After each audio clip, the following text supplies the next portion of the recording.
Film की शुरुआत प्राचीन रोम में होती है। लुसियस नामक एक वास्तुकार नए नवाचारों के साथ आने में विफल रहा है और पैसे के साथ संघर्ष कर रहा है। उसके हर विचार को उन ग्राहकों द्वारा अस्वीकार कर दिया जाता है जो सोचते हैं कि उसके नवाचार पुराने हो गए हैं। एक दोपहर लुसियस का दोस्त उसे आराम करने के लिए एक सार्वजनिक स्नानघर में लाता है। लुसियस सोचता है कि यह आराम करने के लिए सबसे खराब जगह है क्योंकि यह जोर से नग्न लोगों से भरा हुआ है। पर्यावरण से अभिभूत होकर वह पानी के नीचे जाता है और कुछ समय के लिए वहीं रहता है। अचानक वह टब के दूसरी तरफ एक छोटा सा बवंडर बनते हुए देखता है। वह इसकी जांच करने जाता है लेकिन एक तेज धारा उसे खींच लेती है। कुछ ही सेकंड में लुसियस सांस लेने के लिए संघर्ष करते हुए एक सुरंग जैसी जगह पर पहुंच जाता है। वह सतह पर पहुंचने की पूरी कोशिश करता है और अंत में सफल होता है, लेकिन उसके आश्चर्य के लिए वह अब रोमन स्नानघर में नहीं है। वास्तव में वह बूढ़े पुरुषों से भरे एक आधुनिक जापानी स्नानघर में है जो उसे अपने सामने नग्न खड़े देखकर सदमे में है। वास्तुकार ने किसी तरह समय के साथ आधुनिक जापान की यात्रा की है। लुसियस, जिसने मंगोलियाई विशेषताओं वाले किसी व्यक्ति को कभी नहीं देखा है, मानता है कि पुरुष एक सपाट चेहरे वाली जनजाति से है। सदमे से उबरने के बाद लुसियस ने देखा कि यह जगह किसी भी स्नानघर की तुलना में अधिक उन्नत है जिसे उसने कभी देखा है। टोकरी, नल और मालिश करने वाले उपकरण उसके दिमाग को झकझोर देते हैं क्योंकि उसे इन नवाचारों के बारे में पहले नहीं सोचने का पछतावा होता है। वह गलती से महिलाओं के कपड़े बदलने के कमरे में भी प्रवेश कर जाता है और एक चिल्लाती हुई बूढ़ी औरत उसे बाहर कर देती है। फिर हमारा परिचय ममी नामक एक संघर्षरत मंगा कलाकार से होता है। उसकी उपस्थिति उसे एक नए चरित्र के लिए एक विचार देती है, इसलिए वह उसका चित्र खींचना शुरू कर देती है। कुछ समय बाद लुसियस जाग जाता है और उसे स्वाद वाले दूध की एक बोतल दी जाती है। वह फिर से इसके मीठे और ठंडे स्वाद से चकित है। वास्तव में यह इतना अच्छा है कि यह उसे दूसरी बार बेहोश कर देता है। जब वह होश में आता है तो वह पुरुषों से घिरा हुआ रोम वापस आ जाता है। उनका कहना है कि वह टब में डूब गया था और कुछ मिनट पहले मिला था। शुरू में लुसियस सोचता है कि फ्लैट फेस जनजाति के साथ उसकी मुठभेड़ केवल एक सपना था, लेकिन फिर वह अपने बगल में दूध की खाली बोतल को देखता है। यह दृश्य 2 महीने बाद का है। लुसियस ने अपने नवीनीकरण के विचार को स्नानघर के मालिक को प्रस्तावित किया और इसे और अधिक उन्नत बनाया। लोग उनकी रचनात्मकता की प्रशंसा करते हैं और वह इससे बहुत पैसा कमाते हैं। वे अब अपने स्नानघर के अनुभव को बढ़ाने के लिए टोकरी, मालिश बूथ और यहाँ तक कि मीठे दूध का भी उपयोग करते हैं। टब में रहते हुए एक बूढ़ा आदमी चाहता है कि उसके घर में एक स्नानघर हो। जैसे ही लुसियस इसे संभव बनाने का एक तरीका सोच रहा है, उसे फिर से एक धारा द्वारा खींचा जाता है और 21वीं सदी में एक बाथटब में लाया जाता है। एक आदमी अंदर आता है और लुसियस से उसे नहाने में मदद करने के लिए कहता है। लुसियस भ्रमित हो जाता है, लेकिन वह जैसा कहा जाता है वैसा करता है और शॉवर हेड और शॉवर टोपी जैसे कई और उपयोगी उपकरणों के बारे में पता लगाता है।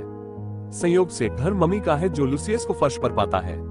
वह अपनी स्केचबुक लेने के लिए दौड़ती है, लेकिन जब वह लौटती है तो वह पहले ही गायब हो चुका होता है। रोम में लुसियस बूढ़े आदमी के लिए घर का बाथटब बनाता है और बहुत पैसा कमाता है। आखिरकार उसके पास अपनी पत्नी को अच्छा खाना खिलाने के लिए पर्याप्त है, लेकिन वह संतुष्ट नहीं है। वह एक बच्चा पैदा करना चाहती है और शिकायत करती है कि लुसियस हमेशा काम में व्यस्त रहता है। वे एक बहस में पड़ जाते हैं जो तब समाप्त होती है जब वह उसे शाप देती है और दूर चली जाती है। कुछ दिनों बाद सम्राट हेडियनस के एक दूत ने लुसियस से संपर्क किया। वह व्यक्ति क्रूर होने के लिए जाना जाता है क्योंकि अफवाहें कहती हैं कि उसने उन कैबिनेट सदस्यों की हत्या कर दी जो उसका विरोध कर रहे थे। चूंकि लुसियस के आविष्कारों के बारे में चर्चा शहर भर में चल रही है, इसलिए सम्राट भी उसमें रुचि ले रहे हैं। लुसियस से मिलने पर वह बताता है कि वह कला का प्रशंसक है और लुसियस ने सार्वजनिक स्नानघर के साथ जो किया है वह स्पष्ट रूप से उसका एक रूप है।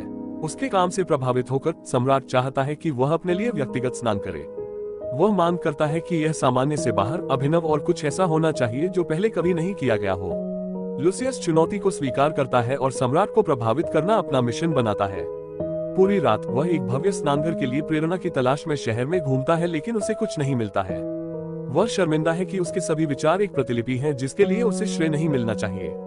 अचानक वह एक खाई में गिर जाता है और गायब हो जाता है। वर्तमान समय के एक दृश्य में हमें मां को बाथरूम की आपूर्ति की दुकान पर काम करते हुए दिखाया गया है। एक मंगा कलाकार के रूप में उनका करियर अच्छा नहीं चल रहा है, इसलिए उन्होंने एक साइड जॉब ली है, लेकिन फिर भी वह काम पर जागते रहने के लिए संघर्ष कर रही है। एक दोपहर वह गलती से पानी को खुला छोड़ देती है और एक टब को उसके किनारे तक भर देती है। अचानक लुसियस टब में दिखाई देता है और गुस्से में सांस लेने लगता है। वह रुक जाता है जब उसे पता चलता है कि टब अपने आप उबल रहा है।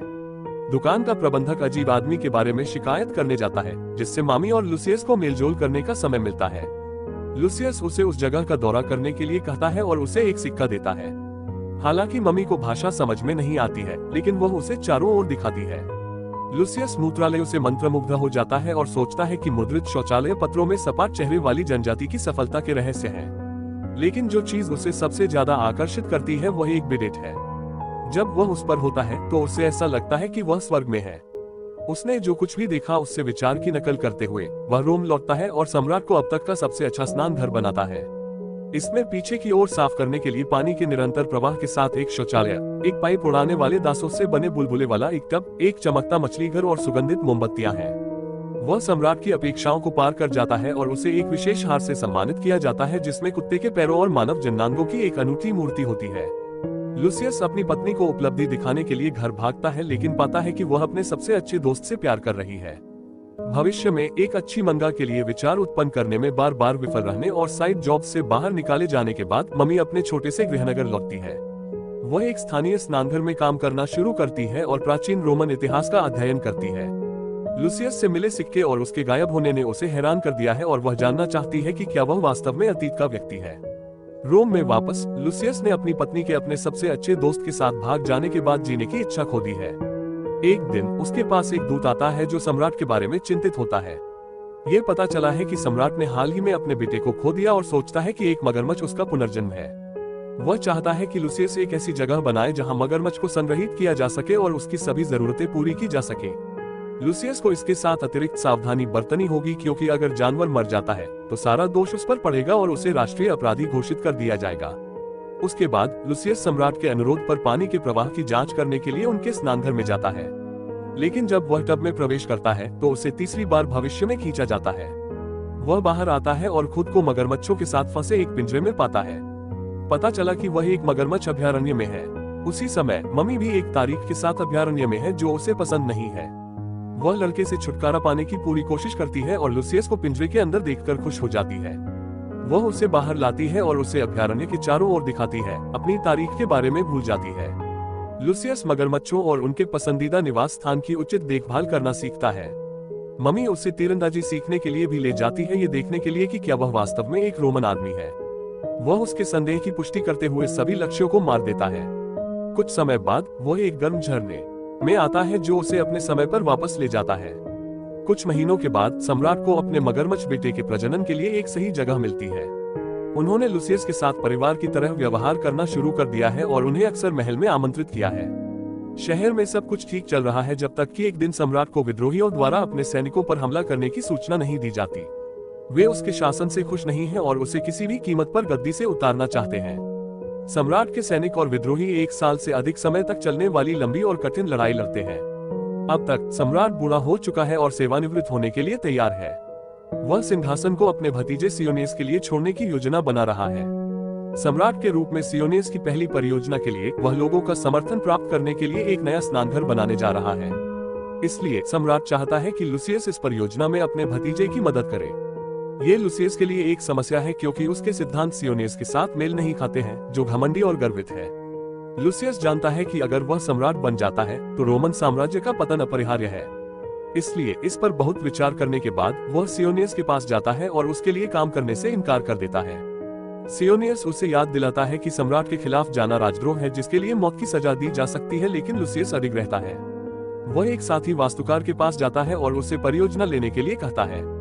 हालांकि वह आदमी लुसियस पर गुस्से में है क्योंकि यही कारण है कि वह टूट गया है। वे एक लड़ाई में पड़ जाते हैं और लुसियस को एक कुएं में धकेल दिया जाता है। अगले दृश्य में वह फिर से सपाट चेहरे वाली जनजाति के साथ है। वह घायल है लेकिन वे अपनी तरह उसकी देखभाल कर रहे हैं। वे उसे एक गर्म झरने में लाते हैं जहां वह आराम कर सकता है और ठीक हो सकता है। ऐसा कहा जाता है कि यदि किसी झरने के पानी में नहाया जाए तो व्यक्ति जल्दी ठीक हो सकता है। वे उसे किण्वित शराब भी देते हैं जिससे उसका गला जल जाता है। फिर लुसियस मामी से मिलता है जिसने बुनियादी लैटिन बोलना सीख लिया है। वह उससे उसका नाम पूछती है लेकिन लुसियस इतना नशे में है कि वह उसके ऊपर गिर जाता है और दोनों झील में डूब जाते हैं। जब वे जागते हैं तो वे रोम में होते हैं, जिससे मम्मी को बहुत आश्चर्य होता है। उसे पता चलता है कि लुसियस को सम्राट के आदेश का पालन करने से इनकार करने के लिए मार दिया जाने वाला है।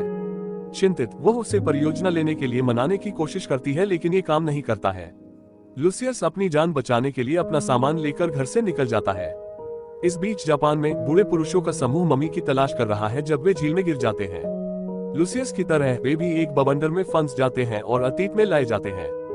लूसियस एक अलग शहर की ओर जा रहा है जब वह एक पहाड़ी पर एक प्राकृतिक गर्म झरने के पास आता है।